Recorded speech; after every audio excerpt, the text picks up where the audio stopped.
என்று சொல்லி வானத்துக்கும் பூமிக்கும் நிறைவாயிருக்கிற நம்முடைய ஆண்டவரும் உலக இரட்சகருமாகிய இயேசு மகாராஜாவின் நாமத்தினாலே இந்த நாளின் செய்தியை கேட்கிற உங்களோடு பேசும்படி இந்த ஜவான் இயேசு மகாராஜன் எனக்கு தந்த ஒரு வார்த்தை உண்டு. உங்களிடத்தில் வேத புஸ்தகம் இருக்கிறதா? என் அன்பு நண்பரே, தயவாய் திருப்புங்களேன்.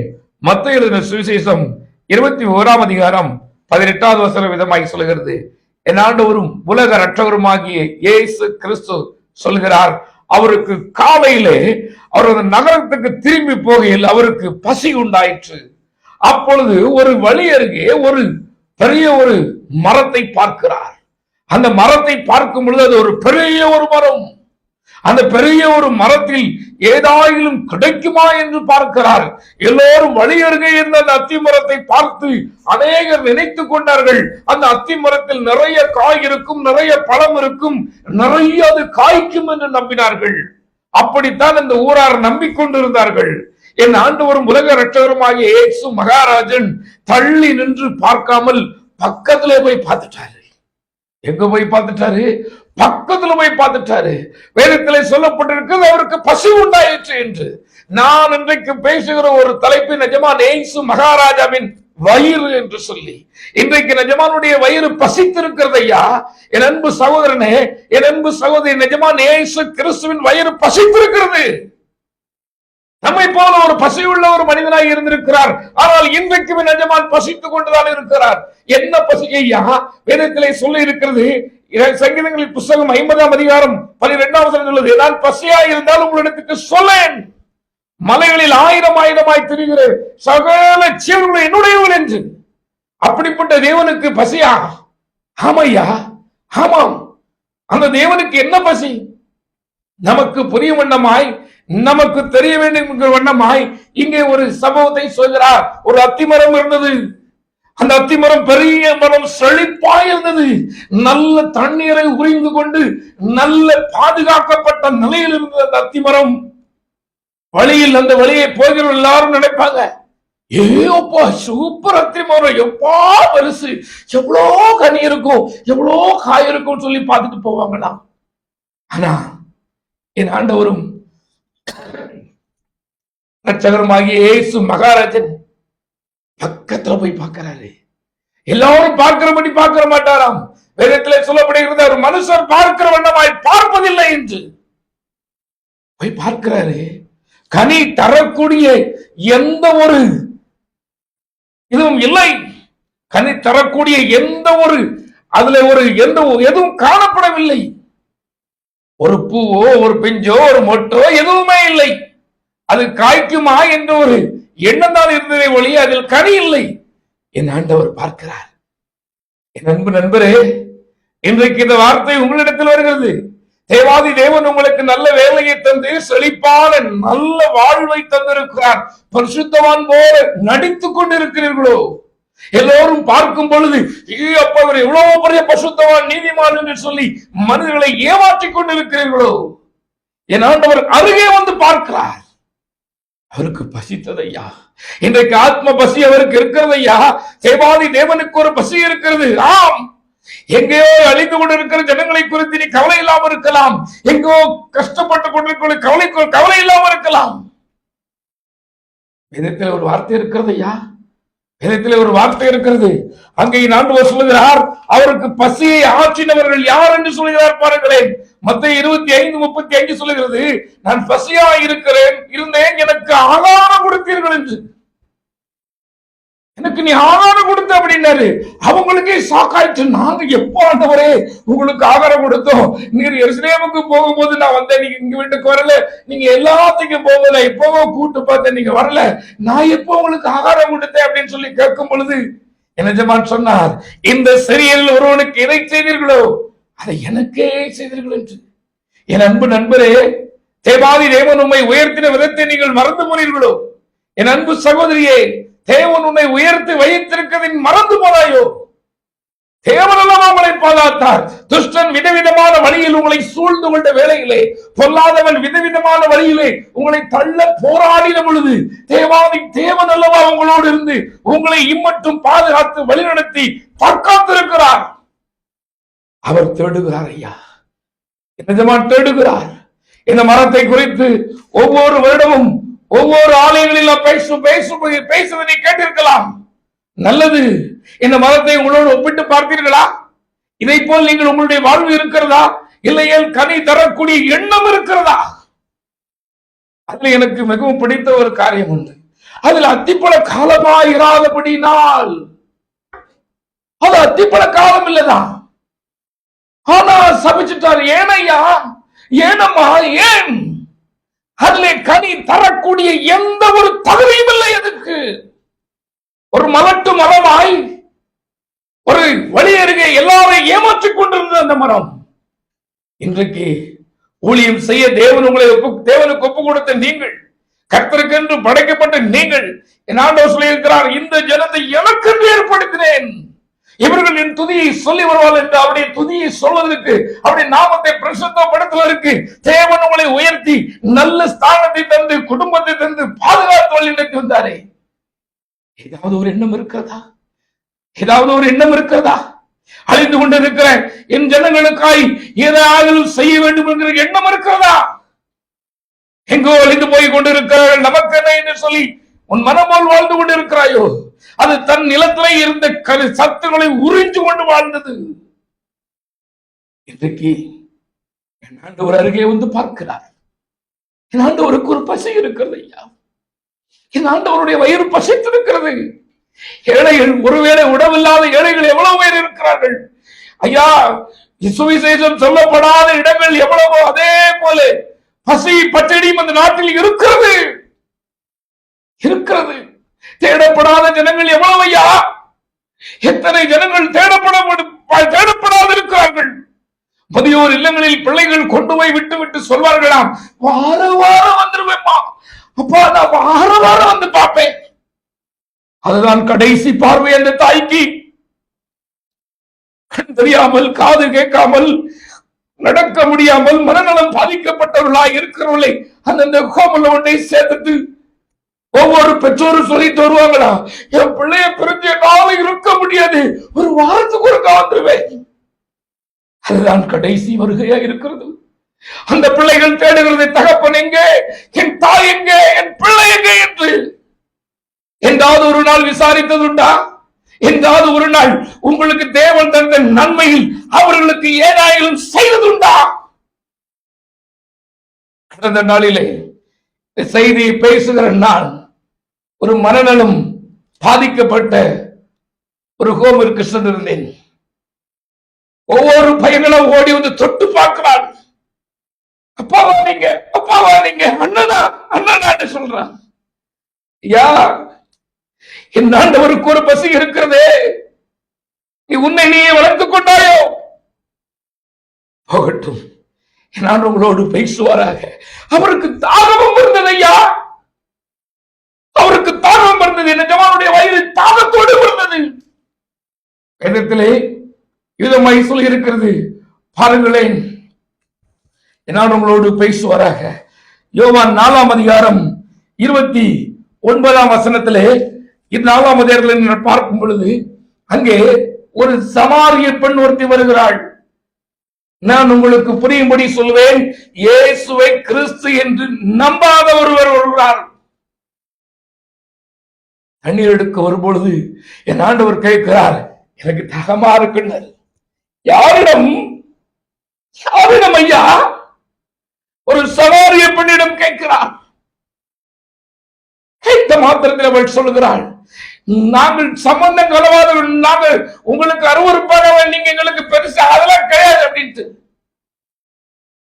ஆண்டவர் சொன்னார், உடனே தாகத்துக்கு கேட்டது யாருன்னு தெரியுமான்னு சொல்லிட்டு சொன்னதுதான். என் ஆண்டுடைய தாகம் என்னவென்றாலே பாருங்களேன் ஐயா. அந்த பெண் மனமால் வாழ்ந்திருக்கிறாள். எனக்கு 5 வருஷம் இருந்தானுங்க அப்படின்னு சொல்லி அவளுக்கு ஒரு முறை ஆகி போச்சு. அஜிஜோ, நம்ம செஞ்சதெல்லாம் தெரிஞ்சிருச்சோன்னு சொல்லி ஒரு விபச்சாரி, பெயர் இல்லாத ஒரு விபச்சாரி ஓடி சென்று குடத்தை போட்டுட்டு ஊருக்குள்ள போய் சொன்னா, ஐயா ஐயா அம்மா நீ பாவம் பண்ணாத, உன் பாவம் தெரியாதுன்னு நினைக்காத, நம்ம பாவத்தெல்லாம் தெரிஞ்ச ஒருவர் அங்க இருக்கிறார், நம்ம பெண்ணுல அக்கிரம அநியாயத்தெல்லாம் அவர் பார்த்துக்கிட்டு இருக்கிறாரா, அவர் கிறிஸ்துவா வந்து பாருன்னு சொல்லி அந்த குடத்தை கொண்டு ஓடிட்டார். நான் அநேகமா யோசிப்பேன், என் அன்பு கர்த்தருடைய பிள்ளையே, தேவன் உங்களுக்கு செய்த நன்மைகள் எத்தனை எத்தனை விதவிதமான அர்ப்பணைகளை செய்து வைத்திருக்கிறார். ஆனால் சொந்தத்துல போய் சொல்ல நமக்கு வெக்கமா இருக்கும். அவளுக்கு அற்புதம் செய்யல, அவளை ரட்சிக்கல, அவளுடைய பாவத்தை சொன்னார். சொன்ன மாத்திரத்துல என்னை போல் இப்படி வாழ்ந்து கொண்டு இருக்கிறார்கள் என்று ஓடிவிட்டாள் ஊருக்குள்ள. தேவாதி தேவன் உங்களோடு பேசின எத்தனை தரிசனங்கள் ஐயா, தேவன் உங்களோடு பேசின தரிசனங்கள் எத்தனை இன்னும் அப்படியே இருந்து கொண்டு இருக்கிறது. நீ இன்னும் அப்படியே இருந்து கொண்டு இருக்காயே. ஒரு விபச்சாரி ஊழியத்துக்கு ஓடி வைத்தார், அவள் இந்நாளுடைய தாகத்தை தீர்ப்பதற்கு இதோ நான் இருக்கிறேன் என்று ஓடிவிட்டாள். பட்டணம் எல்லாம் போய் சொல்லிட்டா, எப்படி சொல்லிருப்பா யோசிச்சு பாருங்க. என்னுடைய கற்பனை, என் அன்பு நண்பரே, என்னுடைய கற்பனை ஒருவேளை நான் சொல்லுகிற பிரகாரமாக இருந்திருக்கலாம். ஒருவேளை அவளுக்கு தெரிந்த அவளுடைய சொந்தம் அப்படிப்பட்ட நிலையில் இருக்குமானா சொல்லுவா, கதவை தட்டிருப்பா, அக்கா அக்கா நான் உன்னைய போலதான் மனம் போல வாழ்ந்தேன், ஆனா யாருக்கும் தெரியாது நினைச்சேன், எங்கோ இருந்து வந்த தெய்வம் அந்த கிணத்து வாசல நின்று கிணத்துக்கிட்ட நின்று சொல்லிட்டாரு, ஐயா என் பாவத்தை நீ யாருக்கும் தெரியாதுன்னு நினைக்காத, உன் குடும்பத்துக்கு தெரியாம இருக்கலாம், உன் புருஷனுக்கு தெரியாம இருக்கலாம், உன் மனைவிக்கு தெரியாம இருக்கலாம், ஆனா என் ஆண்டவருக்கு தெரியும் என்று சொல்லி கதவை தட்டி சொல்லிடுவா. ஒவ்வொரு தெருவா போய் சொல்லிருப்பா, தம்பி நீ மனம் போல வாழாதப்பா, உன் வாழ்க்கையை ஒருத்தர் பார்த்துக்கிட்டு இருக்காருப்பா, உன் வாழ்க்கையை கவனித்து பார்த்துக்கிட்டு உன் மேல இரக்கமுள்ள ஒரு தெய்வம் ஒருவர் இருக்கிறாருன்னு சொல்லி கதவை தட்டி சொல்லிருப்பா. ஜனங்கள் எல்லாம் ஓடி வருகிறார்கள், கிறிஸ்துதானோ கிறிஸ்துதானோ என்று.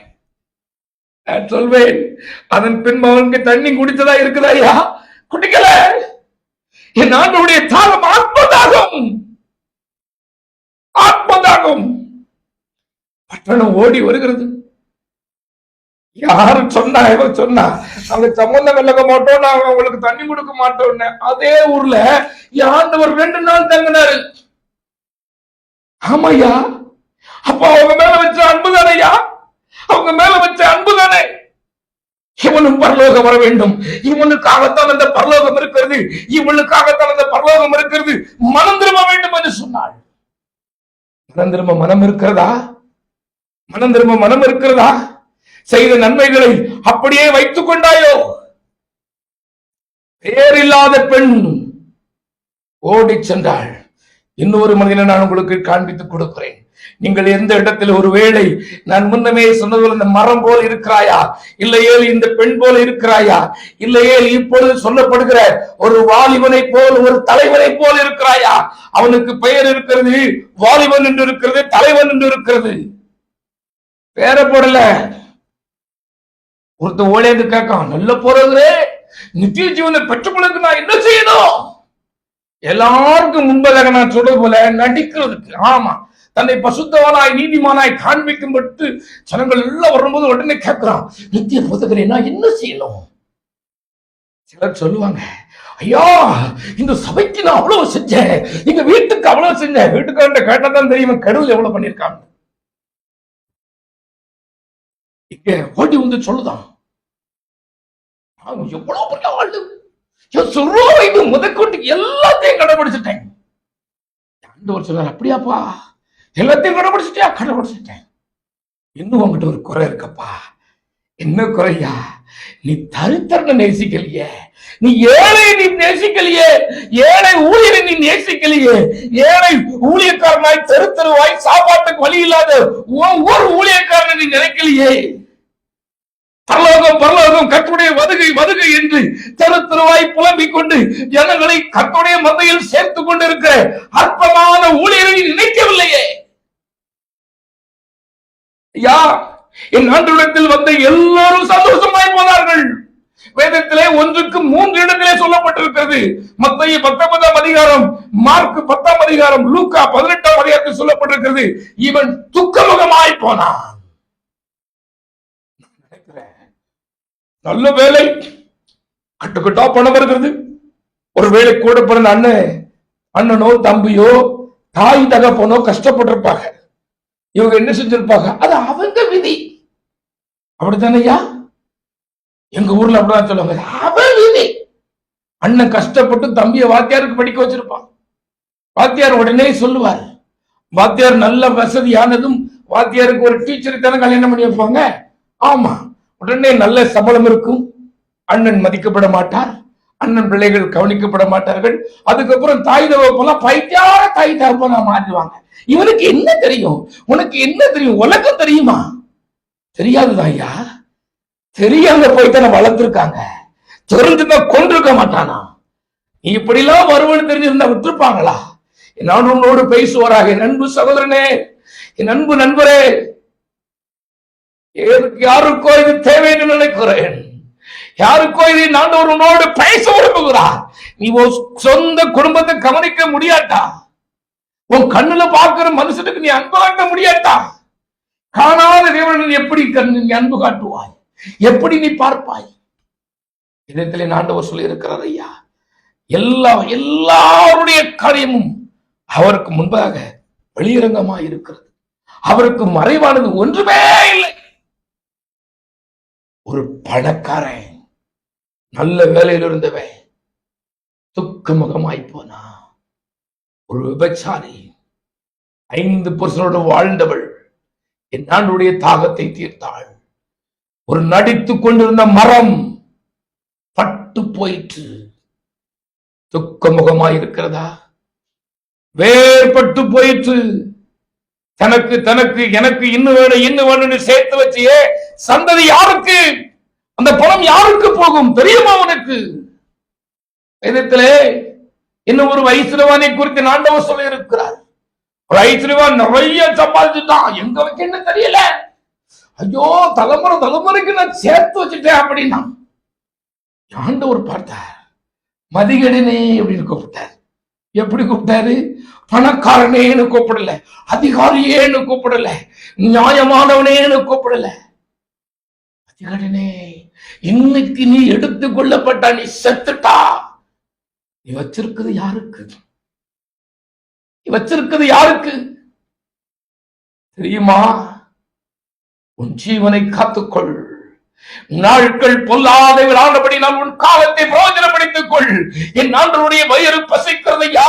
என் ஆண்டவருடைய வயிறு தாகத்தால் நிறைந்திருக்கிறது. இந்த தாகத்தை தீர்ப்பதற்கு நீ என்ன செய்து கொண்டிருக்கிறாய்? இந்த லெந்தனும் நாட்களிலே தேவன் உன்னோடு பேச விரும்புகிறார். 40 நாள் நீ ஒருவேளை உன்னை நீ ஒடுக்கிக் கொள்ளலாம், நல்லது. இதனால் மற்றவர்களுக்கு பிரயோஜனம் என்ன? இதனால் உன் சகோதரனுக்கு பிரயோஜனம் என்ன?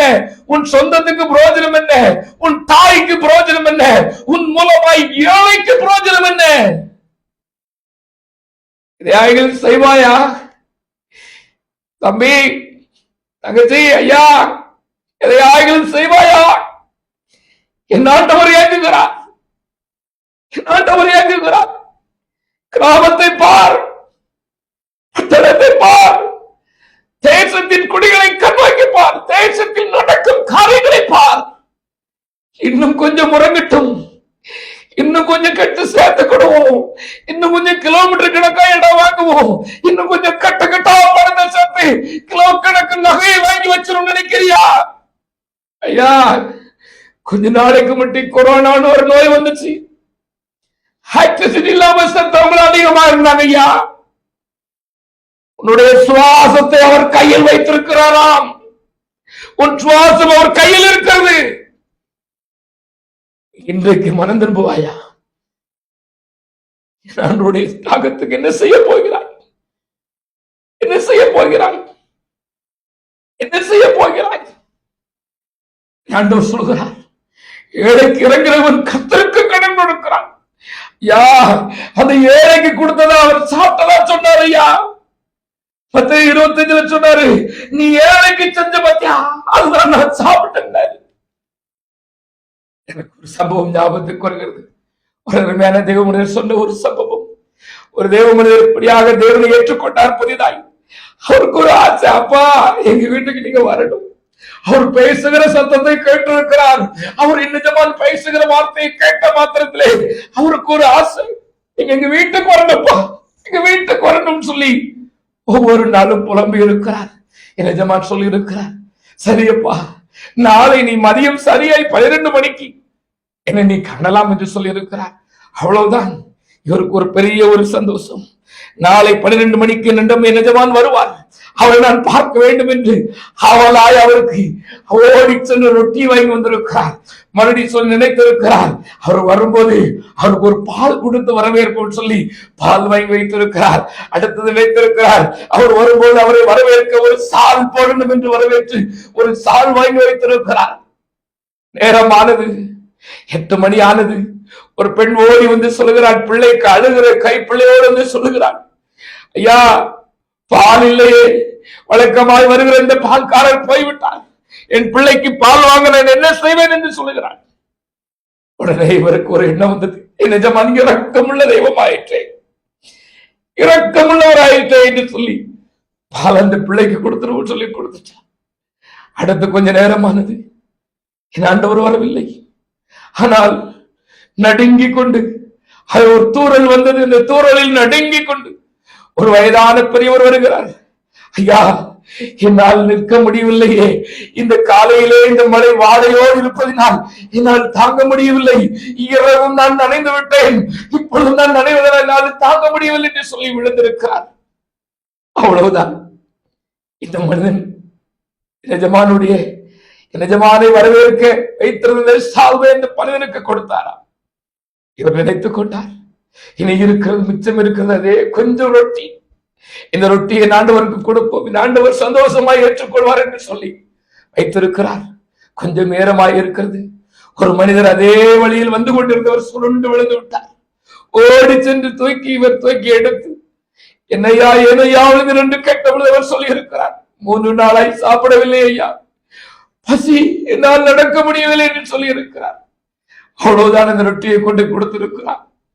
இவர் புலம்பி இருக்கிறார், ஐயோ எஜமானுக்கு ஒன்றுமில்லையே, என் எஜமான் இயேசு மகாராஜனின் வீட்டுக்கு வருவாரே, ஒன்றுமில்லையே என்று புலம்பி இருக்கிறார். நேரம் போனது. எஜமான் வந்தார். இவர் புலம்பி இருக்கிறார், அப்பா ரொட்டி வச்சிருந்தப்பா, பால் வச்சிருந்தப்பா, சால் வச்சிருந்தாண்டவரே, வேண்டும் ஒன்றுமில்லையே என்று சொன்னது போல சொல்லி இருக்கிறார். அவர் சிரித்தோடமா சொல்லி இருக்கிறார், எனக்கு வந்துருச்சுப்பா, எனக்கு வந்துருச்சு, நீ இந்த ஏழைக்கு எதை செய்தது எனக்கே செய்தாய், இது எனக்கு வந்தது என்று சொன்னாரா. என் அன்பு நண்பரே, தாய் இல்லாத பிள்ளைகளை நீ நினைத்ததுண்டா? தகப்பன் இல்லாத பிள்ளைகள் படும் பாட்டை நீ நினைத்ததுண்டா? கவனிப்பார் இல்லாத அனாதைகளை நீ நினைத்ததுண்டா? சுவிசேஷம் சொல்லப்படாத இடங்களை நீ நினைத்ததுண்டா? ஆலயம் கட்ட முடியாத இடங்களை நீ நினைத்ததுண்டா? ஊழியத்துக்காக ஏதாவது செய்ய வேண்டும் என்று நினைத்ததுண்டா? என்னுடைய வயிறு பசிக்கிறதையா, தாகத்தால் நிறைந்திருக்கிறது, உன்னிடத்தில் தாகத்துக்கு தாய்ந்து கேட்கிறார். ஒரு பொறுத்தரை செய், பொறுத்தரை செய், ஏதாவது ஒரு பொறுத்தரை செய். என்னுடைய தாகத்தை தீர்க்க நீ விரும்புவாயானால் என்னோடு சேர்ந்து ஜெபிப்பாயா?